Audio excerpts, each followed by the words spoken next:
એક સરદાર પટેલ લોક પ્રશાસન સંસ્થા જે ફીફાના નામથી જાણીતી છે, અમદાવાદમાં છે. બહુ સારી જાણીતી સંસ્થા છે. એમના દ્વારા એક જાહેરાત આપવામાં આવેલી છે.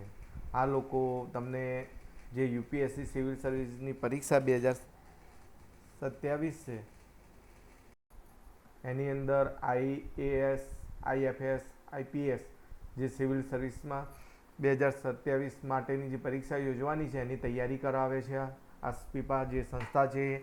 તો એના માટે તમારે જો એડમિશન લેવું હોય અહીંયા તાલીમ અર્થે, આ કોઈ નોકરી માટેની જાહેરાત નથી, પણ તમારે જો આ તાલીમ માટે યુપીએસસીની તૈયારી કરવી હોય સિવિલ સર્વિસ પરીક્ષા માટે, તો તમે આ સ્પીફામાં જોડાઈ શકો છો.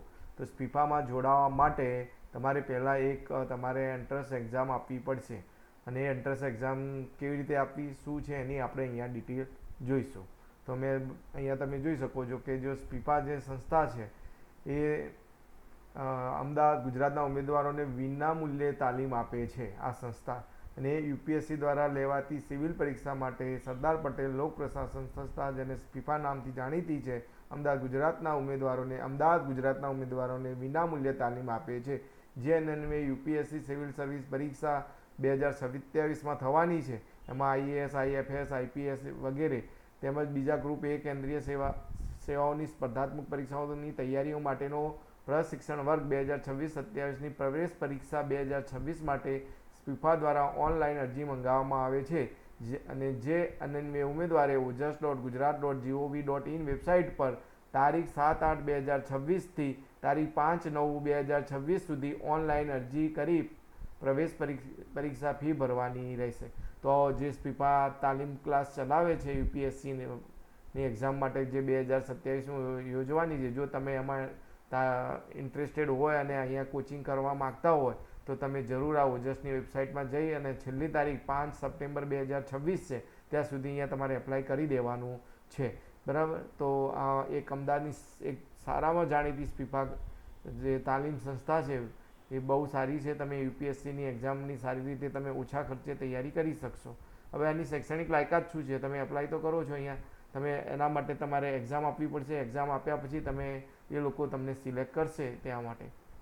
તો શૈક્ષણિક લાયકાતમાં તમે જોઈ શકો છો, કેન્દ્ર સરકાર કે રાજ્ય સરકાર દ્વારા કાયદાથી સ્થાપિત માન્ય યુનિવર્સિટી, ડીમ યુનિવર્સિટીમાંથી સ્નાતક થયેલા હોવા જોઈએ. તમારે ડિગ્રી એમાંથી હોવી જોઈએ.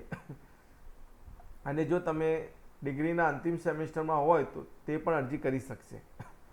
સ્નાતક કક્ષા અંતિમ સેમેસ્ટરમાં હોય અને ઓનલાઈન અરજી કરેલ હોય તેવા ઉમેદવારો ડોક્યુમેન્ટ વેરિફિકેશન સમયે સ્નાતક અંગેના યોગ્ય પુરાવા જેવી કે ડિગ્રી સર્ટિફિકેટ, અંતિમ સેમેસ્ટરની માર્કશીટ તેવા ઉમેદવારોને પ્રવેશ સંબંધિત સંસ્થાનો નિર્ણય આખરી રહેશે. જે ઉમેદવારો સ્નાતક કક્ષાના અંતિમ સેમેસ્ટરમાં હોય તેઓને ઓનલાઈન અરજી કરતી વખતે yet to appear for last semester of graduation exam result awaited એમને એ સિલેક્ટ કરવાનું રહેશે. અને જ્યારે પણ ફોર્મ ભરો છો એ વિગતો ભરતી વખતે percentage number of trial, last trial seat નંબરમાં 0 લખવું અને ક્લાસમાં નોટ એપ્લિકેબલ પસંદ કરવું.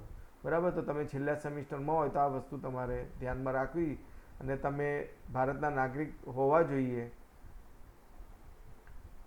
બરાબર. એની આ વસ્તુ આપેલી છે. હવે વય મર્યાદામાં જો તમારે આની અંદર વય મર્યાદા, પછી જાતિના પ્રમાણપત્રો, સામાજિક શૈક્ષણિક પછાત વર્ગના ઉમેદવારો માટેનું નોન ક્રિમિનલ સર્ટિફિકેટ, પછી આર્થિક રીતે નબળા વર્ગો માટેનું ઈડબ્લ્યુએસ સર્ટિફિકેટ અને તમામ ડોક્યુમેન્ટ સંસ્થા દ્વારા જે તારીખે રજૂ કરવાનું જણાવવામાં આવે તે તારીખે સ્થિતિએ સરકારશ્રીના વર્તમાન સૂચનાઓના અનુસંધાને ધ્યાનમાં લેવામાં આવશે.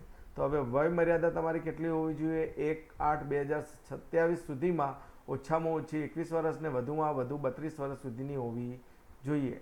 અને બિન અનામત અને આર્થિક રીતે નબળા વર્ગના ઉમેદવારોને ઉપલી વય મર્યાદામાં છૂટછાટ મળવા પાત્ર થશે નહીં. સામાજિક શૈક્ષણિક વર્ગના ઉમેદવારોને ઉપલી વય મર્યાદામાં વધુમાં વધુ 3 વર્ષની છૂટછાટ મળવા પાત્ર છે. એસસી એસટીના ઉમેદવારોને ઉપલી વય મર્યાદામાં વધુમાં વધુ 5 વર્ષની છૂટછાટ મળવા પાત્ર છે. માજી સૈનિક ઉમેદવારોને વય મર્યાદામાં મળવાપાત્ર છૂટછાટ વધુમાં વધુ 5 વર્ષની છૂટછાટ મળવાપાત્ર થશે. અને દિવ્યાંગ ઉમેદવારોને ઉપલી વય મર્યાદામાં મળવાપાત્ર છૂટછાટ વધુમાં વધુ 10 વર્ષની છૂટછાટ મળવાપાત્ર છે. તો જોઈ શકો છો. હવે પરીક્ષા જે પ્રવેશ પરીક્ષા લેવાશે નોન રિફંડ છે, એની ફી શું હશે? તો પ્રવેશ પરીક્ષાની ફી તમે અહીંયા જોઈ શકો છો.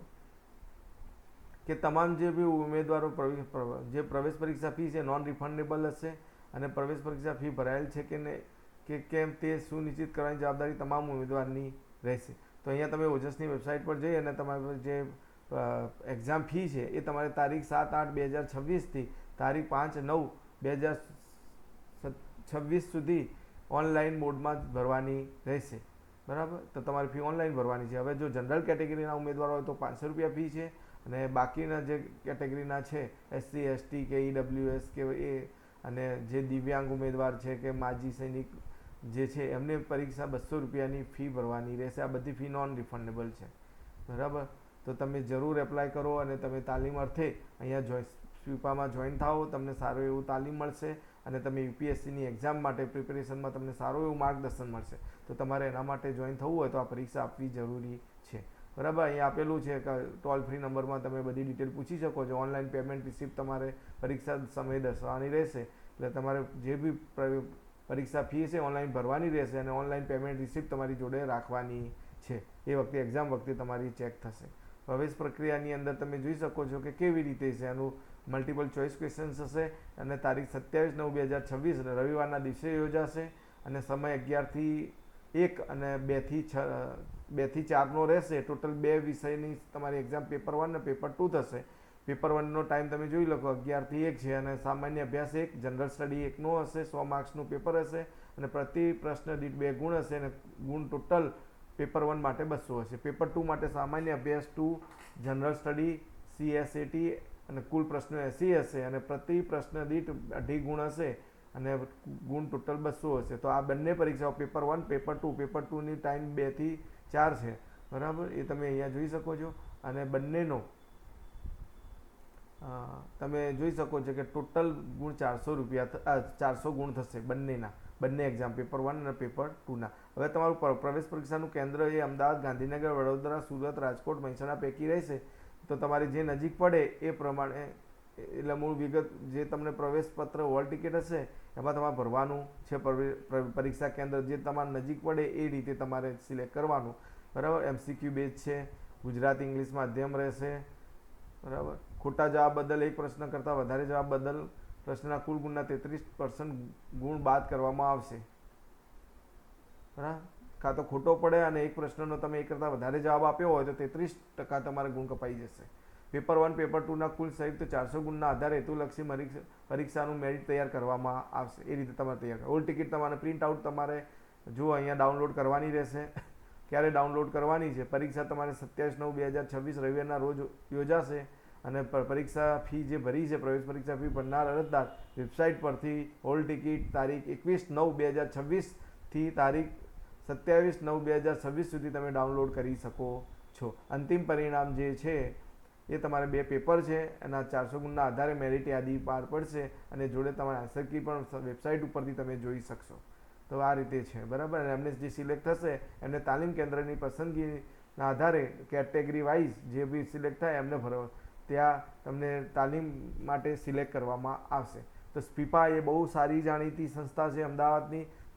તો ખાતે તાલીમ વર્ગમાં પ્રવેશ મેળવનાર ઉમેદવારોને સંસ્થાના નિયમો અનુસાર અને રૂમોની ઉપલબ્ધતાના ધોરણે હોસ્ટેલ સવલત મળવા પાત્ર રહેશે. તો સ્પીપા અમદાવાદની અંદર તમને તાલીમ વર્ગમાં જ્યારે જશો ને તો તમારે રૂમની જેવી જો હોસ્ટેલ હશે તો એમાં હોસ્ટેલમાં રૂમ હશે એ પ્રમાણે તમને મળશે.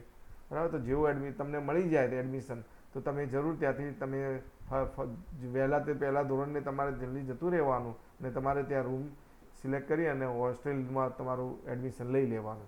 અરજી કરવાની રીત તો તમને અહીંયા છે જ. ઓજસની વેબસાઇટમાં જવાનું છે અને ત્યાં જે આ લિંક આપેલી છે એ લિંક ઉપર જઈને ક્લિક કરીને તમારે ઓનલાઈન અરજી ભરવાની છે. સામાન્ય સૂચનાઓ આપેલી છે પરીક્ષામાં કેવી રીતે છે નોર્મલ જે રીતે હોય એ રીતે તમને સ્પીફામાં જે રીતે આપવાની છે. જે તમારું પરીક્ષા કેન્દ્ર હશે તેમાં ગાઈડલાઈન તમે જોઈ શકો છો. નોર્મલ જે ગાઈડલાઈનો હોય છે ગેજેટ કોઈ ઇલેક્ટ્રોનિક્સ લઈ નથી જવાના, પરીક્ષા પહેલાં 30 મિનિટ પહેલાં આ બેઠક પર બેસી જવું, આ બધી ડિટેલો એઝ ઇટ ઇઝ જે હોય છે એ તમારે જોઈ લેવાની. અને હોલ ટિકિટ્સમાં પણ આપેલી છે અને અહીંયા બી PDF તમે જોઈ શકો છો. એ પ્રમાણે તમારે ફોલો કરવાની રહેશે. જો ડિપોઝિટ નહીં ભરનાર ઉમેદવારોને પ્રવેશ કન્ફર્મ ગણવામાં આવશે નહીં, એ ખાસ વસ્તુ રાખવાની. જો તમારો પ્રવેશ મળી જાય તો તરત તમારે ડિપોઝિટ ભરવાની રહેશે.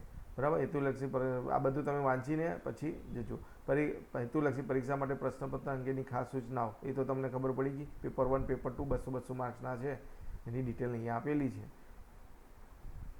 બરાબર. અને પ્રવેશ પરીક્ષા 2026 સંબંધિત અપડેટ માટે સ્પીપાની જે વેબસાઇટ છે એના ઉપર જ ચેક કરતા રહેવું.